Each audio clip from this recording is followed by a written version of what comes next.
With a plane full of security engineers, our hero enters the cockpit.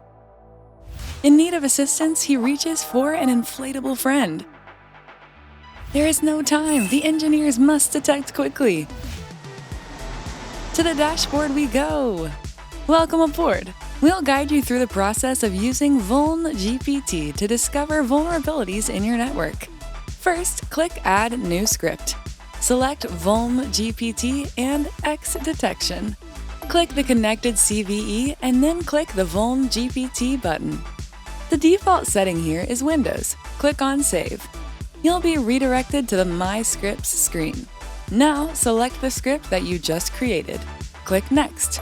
You can expand and view the details here, including source, type, OS, and tags. We're almost done.